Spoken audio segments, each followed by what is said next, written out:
Bonsoir mon Gilles, que Dieu te bénisse mon petit frère. Bonsoir ma sœur ancienne, que Dieu te bénisse. Zabeth l'ancienne, que le Seigneur te bénisse.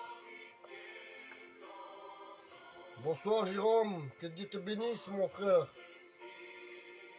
Alléluia, gloire à Dieu.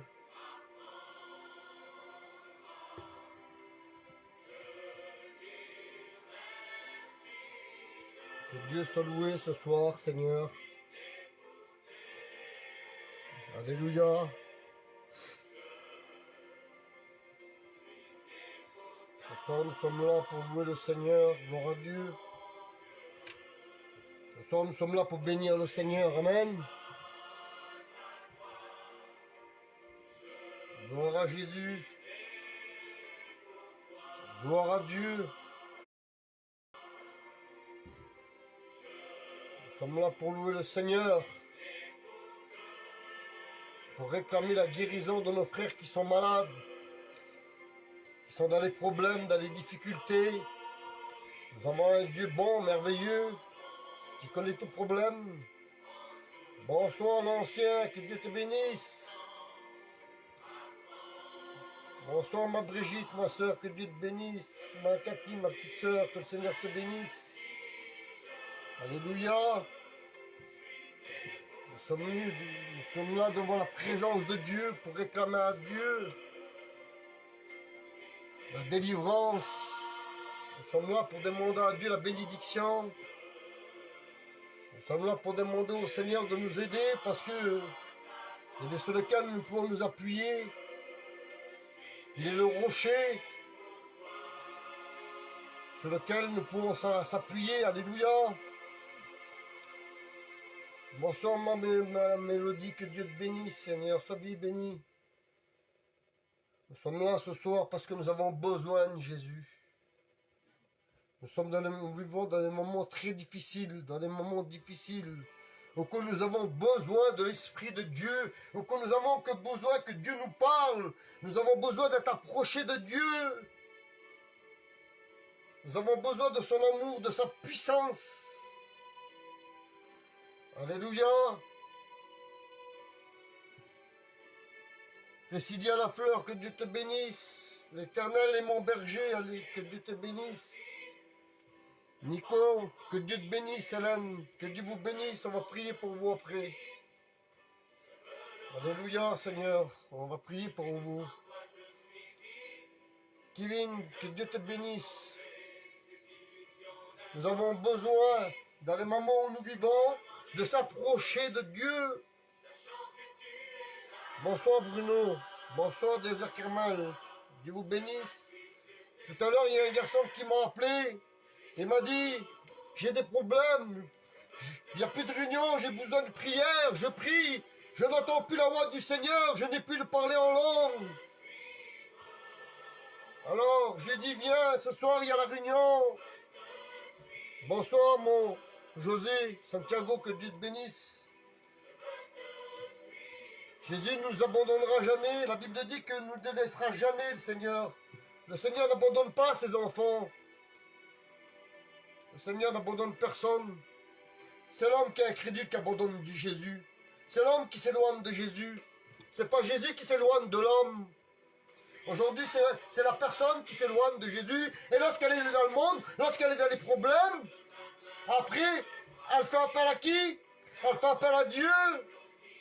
Mais nous avons un Dieu d'amour, un Dieu tellement merveilleux, un Dieu tellement bon, qu'il est capable juste et fidèle de nous pardonner nos péchés. Alléluia, que Dieu soit béni. Bonsoir ma chance, que Dieu te bénisse. Vous savez, nous vivons dans un temps, dans une phase, où que le diable, comme je vous ai dit la dernière fois, il joue le coup de poker, il bluffe. Voyons que le diable se déchaîne de partout. Le diable joue ses dernières cartes. Parce que le Seigneur, il a écrasé la tête à la croix du calvaire. Il ne peut que bouger la queue. Il ne peut que bouger la queue. Parce que la lumière qui est en nous est plus puissante que celui qui est devant nous. Jésus veut nous bénir, Jésus veut guérir, Jésus veut restaurer, Jésus veut rentrer en nous. On vit des moments difficiles, c'est vrai, c'est pas facile. Bonsoir ma tante Rosita, que le Seigneur te bénisse.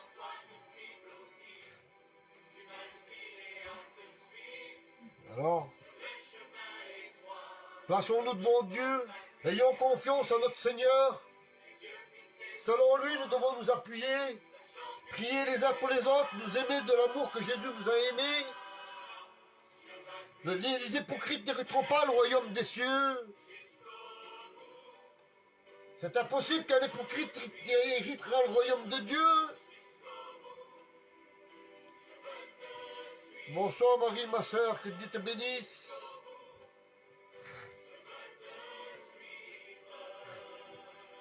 Nous devons nous placer la confiance dans Jésus. Jésus nous a laissé le consolateur qui est le Saint-Esprit. On n'a plus de temps à perdre de faire discours, à discuter avec n'importe qui, avec n'importe quoi, aller avec n'importe qui, aller sur n'importe qui. On n'a plus de temps à perdre. On n'a plus de temps à perdre. Ça devient trop difficile. Ça devient trop difficile. Le diable, il est déchaîné. J'ai parlé avec une soeur tout de suite. Il m'a dit, mais les pasteurs, il y a des pasteurs, ils sont aveuglés par le diable. Ils ont fait une vidéo diabolique. J'ai demandé qu'elle me l'envoie. J'ai même pas voulu la voir, la vidéo. J'ai dit, je veux pas la voir. Moi, la voir, la vidéo. Vous imaginez, dans l'époque qu'on vit, des serviteurs faire des vidéos, mais c'est pas des serviteurs de Dieu. Ils se disent serviteurs de Dieu, et ils ne le sont pas. Ils ne le sont pas. Ça, par contre, c'est de l'injustice. Et Dieu n'est pas d'accord. Dieu n'est pas d'accord. Pourquoi il n'y a plus de guérison? Parce que les gens ne croient plus à la guérison. Pourquoi Dieu n'agit plus? Pourquoi Dieu ne parle plus? Parce qu'ils ont fermé la porte de leur cœur à Dieu. La Bible dira dans un texte de la Bible, c'est de l'abondance du cœur que la bouche parle. Laissons-nous guider par le Saint-Esprit ce soir. Laissons-nous parler par Dieu. Laissons Dieu diriger notre vie. Laissons Dieu diriger notre vie. On n'est pas supérieur avec les autres, Seigneur. On n'est pas meilleur plus que les autres. Mais on enseigne à plaire à notre Maître, à notre Dieu. On veut plaire à Dieu, on ne veut pas plaire aux hommes. Oh. Avec toutes ces maladies, ces Covid-19, ces hôpitaux, ces gens qui passent par la maladie, par les problèmes. J'ai eu 5 cas de Covid-19 aujourd'hui dans la même journée. Des jeunes, des vieux, des moins jeunes, de tout âge. La maladie frappe tout le monde. Cette maladie ne réussit pas à frapper. Vous croyez que c'est la gloire de Dieu? Dieu ne provoque pas la maladie. Dieu est là pour guérir la maladie. Un texte de la Bible dira tout est possible à celui qui croit. Alléluia, gloire à Dieu. Nous devons nous placer devant Dieu avec une conviction une fois que Dieu est là auprès de nous et qu'il agit, que si nous demandons, nous le recevons. Nous le recevons, Seigneur. Parce que c'est pas un petit Dieu que nous prions le Dieu du ciel. Lui qui était dans le ciel, il a quitté son ciel de gloire et est venu sur terre. Il est venu sur terre, marcher parmi les hommes. La Bible dit que la lumière est venue dans le monde. Le monde a préféré les ténèbres à la lumière. Seigneur, c'est triste, c'est dommage de laisser passer une si belle chose, une si belle occasion. C'est qu'une fois dans ta vie, Jésus. C'est pas 2 fois, tu n'auras pas 2 chances comme celle-ci d'avoir Jésus dans ta vie. C'est pas 2 fois. On ne jouera pas 2 fois avec Jésus. La Bible dit qu'il est réservé une seule fois de mourir et après quoi vient le jugement. Celui qui veut passer par le jugement, il passe. Mais nous sommes avertis que Dieu nous a dit de choisir le bon chemin. Le chemin est trop espacieux et tortueux. Nous ne sommes pas éternels sur cette terre. ne sommes pas éternels, nous sommes que de passage. Nous sommes que de passage sur la terre, Seigneur. Et beaucoup ne veulent pas comprendre ça. Beaucoup ne veulent pas comprendre ça. Ils croient qu'ils vont vivre éternel. Éternel. Vous croyez que Jésus est venu sur la terre? Il a donné sa vie. Il va monter des incrédules dans le ciel? Non, Jésus ne fera pas ça.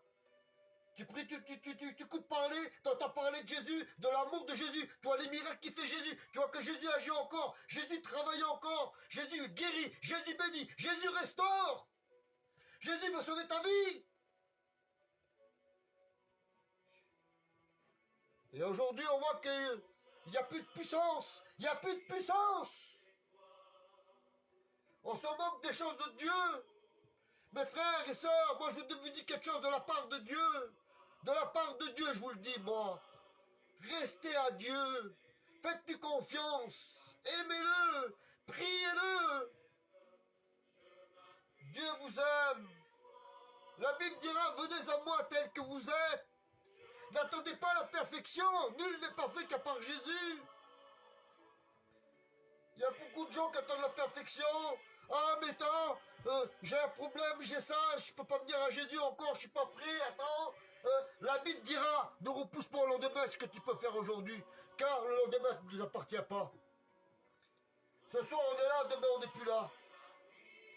Tout à l'heure, je croyais pas qu'on allait m'appeler pour tous ces cas de Covid-19. Vous voyez que la vie ne nous appartient pas, on est dans la main du Seigneur, alléluia. Gloire à Dieu, excusez-moi.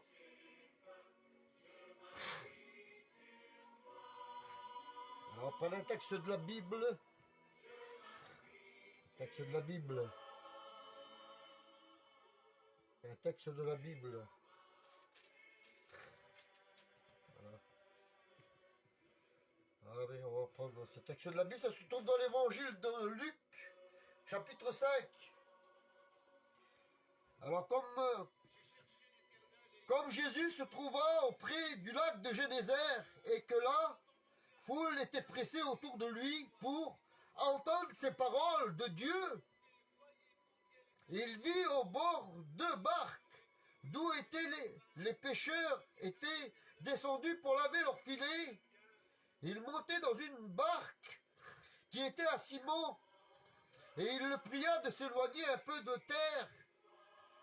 Et puis il s'assit au bord et il enseigna la foule. Il enseigna la foule. Voyez, Jésus est venu descendre de nuit, il est descendu vers la nuit, ça se trouvait. C'était après la pêche lorsqu'il avait leur filet. Mais en lavant leur filet, il avait leur péché. Il avait leur péché. Et alors Jésus, ce qu'il va faire, il va monter dans une barque. Il va monter dans la barque de Simon Pierre. Pierre, et alors lorsqu'il va monter dans la barque de Simon Pierre, il va commencer à voir la foule va commencer à venir, la foule va commencer à s'approcher, la foule va commencer à venir, parce qu'elle connaissait Jésus. Mais Simon Pierre ne connaissait pas Jésus. Alors il va laisser monter Jésus à bord. Et Jésus, la Bible nous dit qu'il s'assit au bord de la barque. Alors il va enseigner la foule. Il va prêcher, il va prêcher. Et quelques versets plus bas, on va retrouver que Pierre va dire à Jésus, « Maître, retire-toi de moi, je ne suis qu'un pécheur. Je ne suis pas un bon homme, je suis mauvais, je suis méchant. » Jésus va lui dire, « Pierre, maintenant tu ne seras plus un pécheur, mais tu seras désormais un pécheur d'hommes. » Un pécheur d'hommes. Vous savez, Jésus n'a pas choisi les meilleurs. Jésus n'a pas choisi les plus grands. Il aurait pu aller en Israël, choisir. Il y avait des théologiens, il y avait des évangélistes. Il y avait des hommes de loi.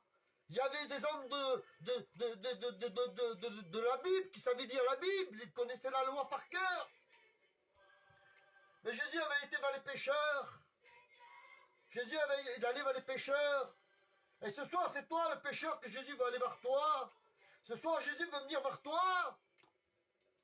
Ce soir, on n'est pas parfait, mais la Bible dit, forçons-nous, Seigneur. Vous savez, la Bible dit que le Seigneur, lorsqu'il va être sur la montagne, lorsque Jésus va vouloir, il va manquer du pain. Alors il va s'assire. Il va éprouver ses disciples en leur disant, donnez-leur vous-même à manger. Alors les disciples vont dire, mais Seigneur, on n'a pas assez de pain. Il y avait un jeune garçon qui avait 3 poissons et 5 pains. 5 poissons et 3 pains. Alors le disciple Nathanaël, lui, il va calculer en argent, lui. Il va calculer combien il a dans la poche pour nourrir la foule. Alors l'autre disciple va dire, Seigneur, renvoie-les. Et Jésus va dire, non, je ne les renverrai pas. De peur qu'en chemin, les forces leur manquent. Vous comprenez ce que je veux dire? Enfin, que les forces leur manquent. Jésus n'a jamais renvoyé personne. Alors Jésus a fait asseoir la foule, a pris les pains, et après avoir levé les yeux au ciel, il rendit grâce, il coupa les morceaux de pain et il donna à manger. Et la Bible dit que tous furent rassasiés, tous furent rassasiés, tous furent rassasiés. Comment aujourd'hui un malheureux dans la détresse, qui a faim, qui a soif, le Seigneur lui donne-t-il pas plus forte raison? Toi qui es malheureux, tu te trouves dans une situation, peut-être que tu n'as pas quoi manger ce soir pour tes enfants, c'est dur les fins de mois pour toi. Mais si tu demandes au Seigneur, le Seigneur te délaissera jamais. Le Seigneur t'abandonnera jamais. Parce qu'il est un Dieu d'amour. La Bible dit qu'il provient aux besoins de ses enfants. Jésus fit de nombreux miracles. Dans l'évangile de Marc, chapitre 3, et au verset 7, la Bible dit que lorsque Jésus était là, la foule savait que Jésus était là. Alors ils se dérangèrent de Tyr, de Sion, de Sodome, de Jérusalem. Ils venèrent de partout, de tous les côtés, ils se dérangeaient de tous les côtés. Alors Jésus dit à ses disciples, tenez une petite barque à côté à ma disposition. Vous savez pourquoi? Parce que les gens se jetaient sur Jésus et les démons, même qu'ils aient touché Jésus, ils étaient guéris parce que Jésus disait aux démons, taisez-vous, taisez-vous. Il disait, taisez-vous. Jésus faisait taire les démons.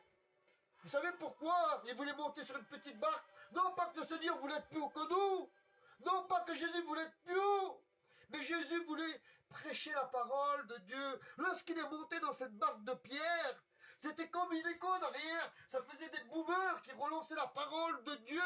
Et ça pénétrait dans les cœurs. Il y avait des cœurs touchés. Il y avait des cœurs changés. Il y avait des malades guéris. Et la Bible dit que Jésus s'est déplacé dans une autre ville. Et toute la foule l'a suivi. Tout le monde qui était là ont suivi Jésus. Ils ont tous suivi Jésus. Vous savez, dans Jacques chapitre 5 et verset 15, la Bible dit que la prière de la foi guérit le malade. La prière de la foi guérit le malade. Croyez-moi, mes frères et sœurs, que nous avons un Dieu tellement merveilleux, tellement bon. Aujourd'hui, nous vivons dans une époque que Satan se régale à faire des choses diaboliques. Diaboliques. Et là, alors, on va voir Jésus, lorsqu'il va être sur cette barque, il va prêcher, et les vagues vont lancer un écho. Comme un ampli, ça va faire un écho. Alors les gens qui étaient tous possédés, qui étaient aveugles, paralysés, la Bible dit que tout tombèrent, tout à nu, toute maladie était guérie. Parce qu'ils savaient qu'il y avait la guérison. Ils ne savaient pas déranger pour rien. Ils savaient là où il y avait Jésus, il y avait la guérison. Il y avait la guérison, Seigneur. Là où il y avait Jésus, il y avait la guérison. Et si tu as la foi, et si tu crois que Jésus peut te guérir là où tu es, Jésus peut le faire. Il n'y a aucun problème que le Seigneur ne peut résoudre. Il n'y a aucune maladie que Dieu ne peut guérir. Tes problèmes d'argent, Dieu peut te les résoudre. Tes problèmes de santé, Dieu peut te redonner ta santé, ton cœur. Nous vivons dans la maladie, nous sommes entourés de maladies. Mais le Seigneur, il est là, auprès de nous. Le Seigneur veut rentrer en nous. Mais la Bible dit, c'est pour la crédulité de votre cœur que je peux entrer, que je ne peux pas faire la demeure dans votre cœur. Il n'y a tellement pas des gens incrédules que le Seigneur, il est là, il pleure, le Seigneur pleure. La Bible dit que Jésus pleura 3 fois. 3 fois il pleura, mes frères et sœurs. Pourtant, il était Jésus, fils de Dieu, Seigneur. Aucun homme ne peut prétendre que s'il n'a pas Jésus, qu'il peut faire quelque chose. Sans Jésus, on ne peut rien faire. Sans Jésus, on ne peut rien faire. On ne peut rien faire sans Jésus. La Bible nous dit que lorsqu'il a été dans la maison de Pierre, il a été guérir la belle-mère de Pierre. Alors, ça c'est sûr qu'il était chez Pierre. Alors, vous savez, les pharisiens, tout le monde est venu pour l'entendre. Alors, il y avait un paralytique qui était couché sur un lit, là. Il voulait être guéri. Alors, il y avait tellement de monde qu'il ne pouvait pas entrer dans la maison de Pierre. Alors, vous savez ce qu'ils ont fait? Ils ont cassé le toit en haut. Ils ont cassé le toit. Ils ont descendu le paralytique en bas. Par des cordes, à côte de cordes. Et alors, Jésus va dire une parole. Il va dire, lève-toi, tes péchés sont pardonnés. Et les hommes de loi étaient là. Et vous savez, il y a toujours des hypocrites. Il y a toujours des hypocrites. Depuis la fondation du monde, jusqu'à maintenant, il y a toujours des hypocrites. Alors Jésus va faire ce miracle. Mais vous savez, le miracle qui s'est fait, c'est dans la maison de Pierre. Ils ont cassé le toit de Pierre quand même.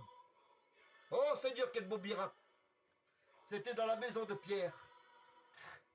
Alors, les pharisiens, Jésus connaissait les pensées des cœurs.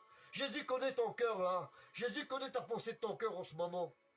Jésus sait ce que tu penses. Jésus sait ce que tu as besoin.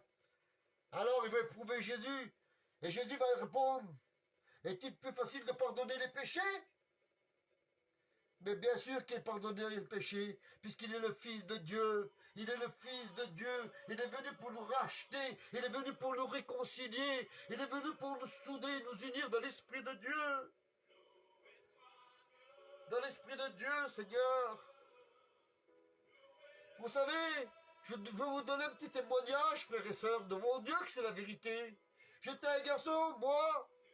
Je dis, je parlais pas beaucoup, mais j'agissais dans mes choses. Je suis marqué de prison, j'ai des tatouages partout. Et vous savez, lorsque j'allais voir un peu me promener vers les chrétiens, un peu en bas, lorsqu'ils me voyaient sortir de la réunion, ils m'accostaient. Ils m'accostaient. Ils me commandaient des beaux pilotes pour leur belle maison, pour leur belle voiture, des belles voitures, pour l'argent, l'orgueil. L'orgueil, Seigneur. Alors qu'ils venaient juste de sortir de la réunion. Vous croyez que c'est un bon exemple qu'on montre à des païens? Vous croyez que c'est ça qu'on montre? La belle caravane, la belle maison? Ah mais moi j'ai acheté ça là-bas. Et je me suis foutu l'argent dans la poche, tu comprends? Je me suis communisé de l'argent. Mais lorsque Jésus s'est embellé à moi, vous savez ces gens-là quand ils me voyaient, avant, c'est eux qui se cachaient de moi. C'est eux qui partaient de moi. Maintenant, c'est eux qui se cachent de moi. Parce qu'ils ont honte de ce qu'ils ont fait. Ils ont honte. Ils ont honte. Parce que c'est une honte de sortir de la maison du Seigneur et d'aller demander quelque chose à un voleur. Bien sûr que le voleur, il va accepter. Il n'est pas de Dieu. Et nous ne sommes pas des voleurs. Nous sommes des enfants de Dieu. Nous devons montrer, de refléter la gloire de Dieu. La Bible dira que Jésus, il était jusqu'à la mort de la croix pour tous, Seigneur. Comment aujourd'hui pas aimer Jésus? Comment pas aimer Jésus aujourd'hui? Comment pas aimer Jésus aujourd'hui? Dites-moi-le.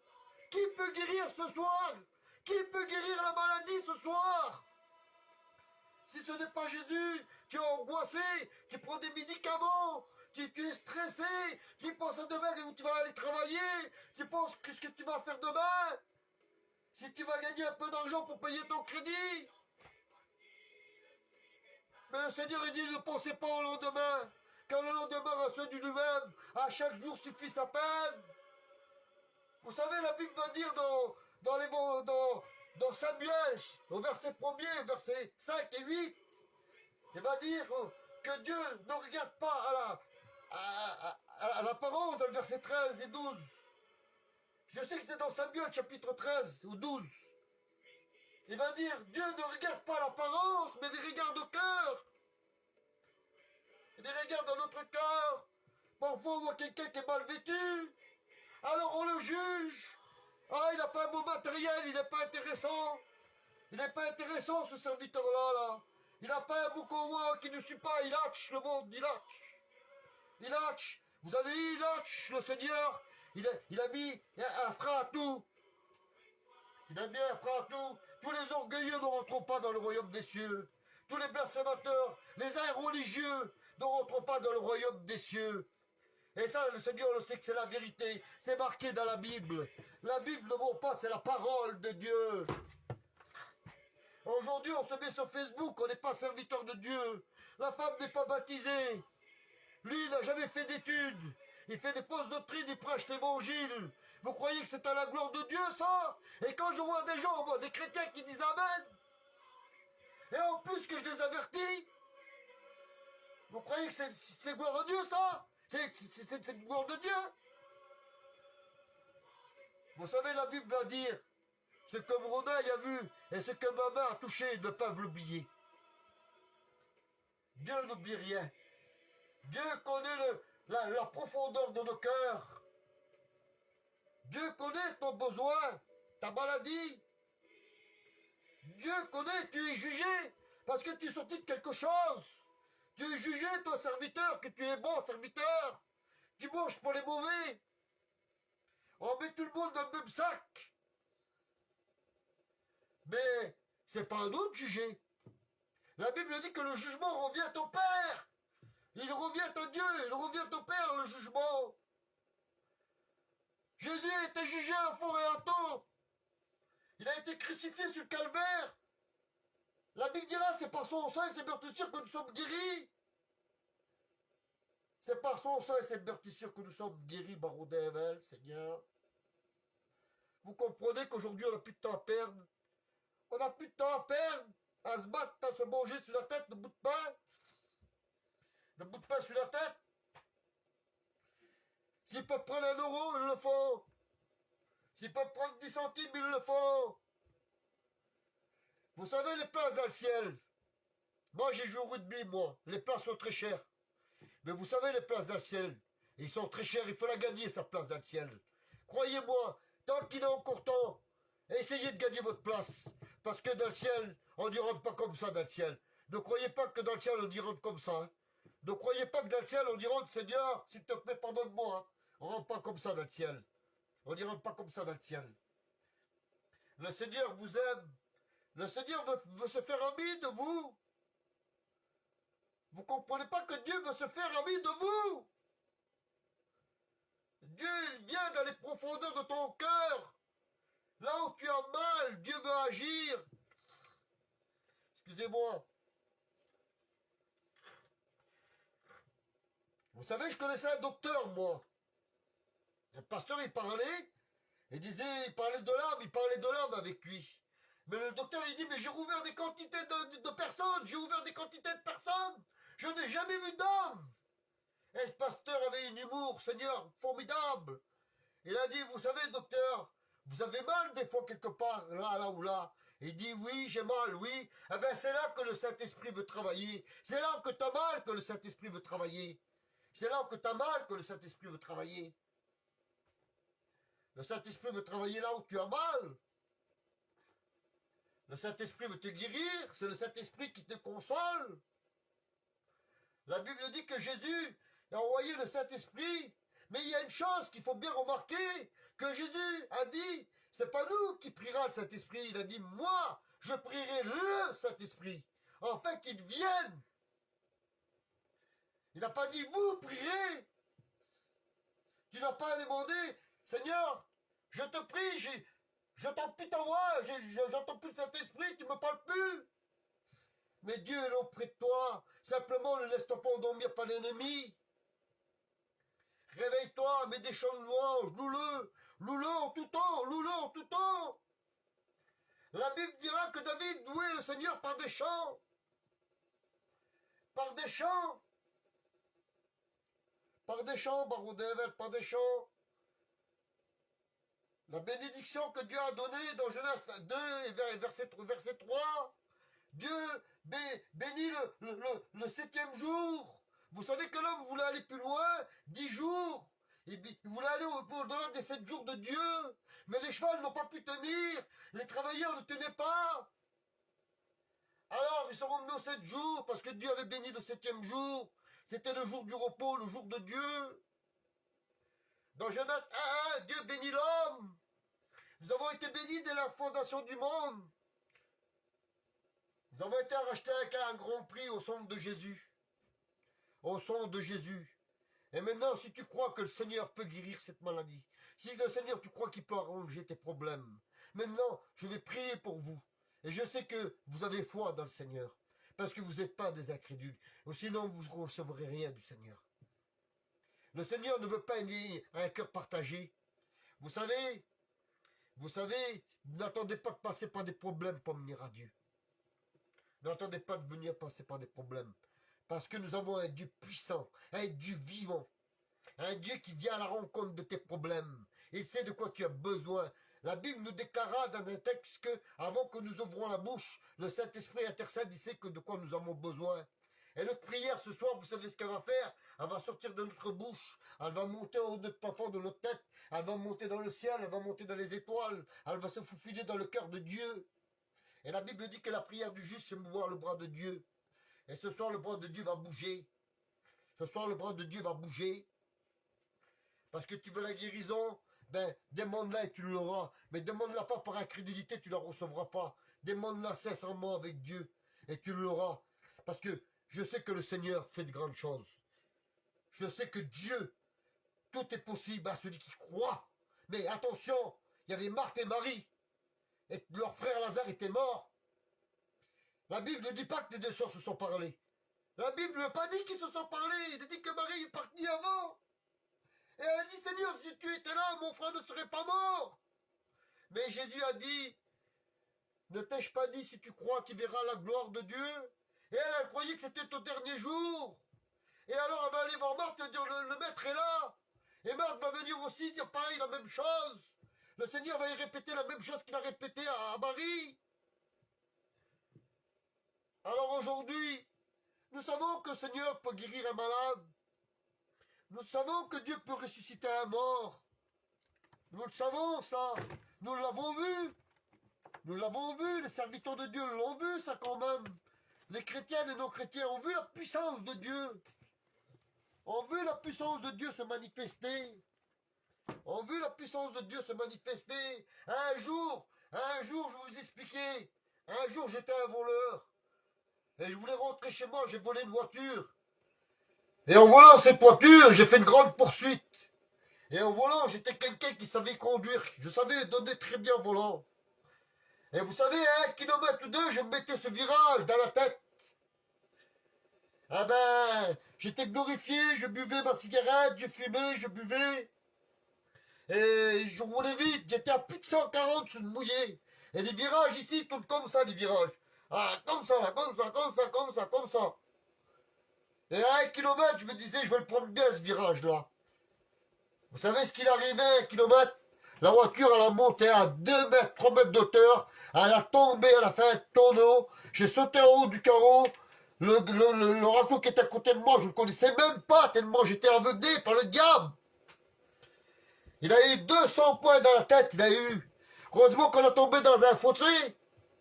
J'ai sauté en bas, puis j'ai essayé de le tirer. Il tombait un peu d'eau. En pleine nuit, dans les vignes, il n'y a pas un chat ici, à 4 h du matin. Il faisait 100 kilos, je n'arrivais pas à le tirer. Alors, je ne connaissais pas Dieu. Vous savez ce que j'ai fait? Je me suis mis à genoux, j'ai dit, Seigneur, je ne te connais pas, Seigneur. Mais tu dis un malheureux crie dans la détresse. L'Éternel l'entend. Fais quelque chose, envoie-moi un SAMU. Hein, je vous le jure devant Dieu, à la gloire du Dieu Tout-Puissant, dans le ciel. En l'instant même, je lève les yeux, je vois arriver l'ambulance sur l'intervention de Bordeaux. J'ai arrêté l'ambulance, j'ai dit il est en train de mourir, venez vite, il est en train de mourir, prenez-le. Et c'est là que Dieu a commencé à travailler à mon cœur. Moi, je ne le savais pas. Mais Dieu commençait à travailler à mon cœur. Parce que là, ce jour-là, je l'ai invoqué, j'ai vu la gloire de Dieu. Croyez-moi, si vous demandez sincèrement à Dieu, Dieu vous le donnera. Dieu vous le donnera. Dieu vous le donnera. Aujourd'hui, c'est que le business, c'est que l'argent.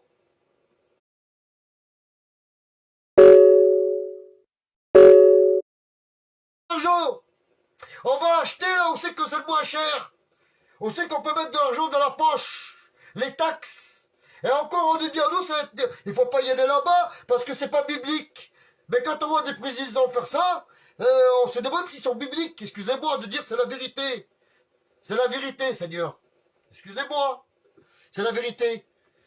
J'ai pas. Moi, je suis un garçon franc, moi. Moi, je suis un garçon de la rue, un évangéliste. Je suis un garçon de dehors, moi. Je suis un garçon de là, je vais partout, moi. Mais j'aime le Seigneur et je dis toujours la vérité. Si tu veux la guérison, ce soir tu vas l'avoir. Parce que le Seigneur va te la donner. La guérison. Alors nous allons prier parce que il y a des cas assez graves quand même, Seigneur. C'est pas rigolo. C'est pas rigolo quand même. Et j'ai pas envie de rigoler avec ça, moi. Alléluia. Voilà. Il y a le pasteur Samuel qui est malade, que j'ai vu sur internet. On va prier pour lui, pour sa maladie. Le Seigneur, il va le bénir à ce frère. Il y a deux autres pasteurs aussi qui sont malades du coronavirus. Il y a aussi la femme de notre frère. Attendez, là j'ai marqué mieux, là, voilà. Ouais, j'ai marqué mieux, là, voilà. Là, voilà.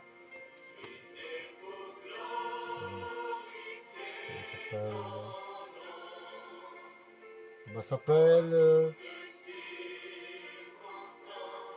Il y a Stéphane aussi du Covid-19 qui est touché. Il y a la fille à David qui est touchée du Covid-19. Elena. Il y a le foyer à Nico, sa femme Elena qui est touchée du Covid-19. Elle est touchée du Covid-19. Regardez le diable comme il frappe. Après, il y a un jeune chrétien avec sa femme. Il a atteint d'une maladie, Sylvana. Elle est paralysée du cœur, du bras. Il y a Michael qui est paralysé du bras aussi, du cœur. Il y a Midou, son foyer. Carmen, ses enfants, son foyer. Ils touchent des justices qui ne sont pas à la gloire de Dieu. Ils touchent de la drogue, ils sont agressifs avec leurs parents. Alors, nous allons prier pour eux, Seigneur. Carmen Soulès, Midou Soulès. Il y a aussi Cathy Soulès. Elle a les reins paralysés. Elle a les reins paralysés. Et tous les pasteurs ont prié. Moi, je demande au Seigneur de prier. Elle va avoir la guérison dans le nom de Jésus. Il y a sa fille, que son accouchement se passe mal. Ça va très mal pour elle. Alors on va prier pour que ça se passe bien dans le nom de Jésus. Que le Seigneur bénisse ce foyer. Alors, il y a Daniel aussi qui est très malade. Daniel qui va passer là bientôt là. Qui a mal aussi dans lui. Ça l'empêche de dormir cette maladie, Seigneur. Cette maladie. Il y a aussi Steven Lafleur qui m'a dit qu'il prie et qui n'entend rien. Le Seigneur ne le parle pas. Je ne connais pas ce garçon. Et il m'a appelé sur Messenger. Il m'a demandé si j'étais serviteur. J'ai dit oui. Alors il m'a demandé de prier. Mais je lui ai dit qu'il ne laisse pas accès au diable. Vous savez, le diable, il va essayer de nous tromper de toutes les manières. Le diable, il va essayer de nous séduire de toutes les manières. Il y a aussi le foyer de Pierre Santiago, son épouse et son fils, Seigneur. Nous allons prier pour ces coronavirus d'abord, Jésus Tout-Puissant. Je demande de prier avec moi, d'abord pour ces pasteurs de bar,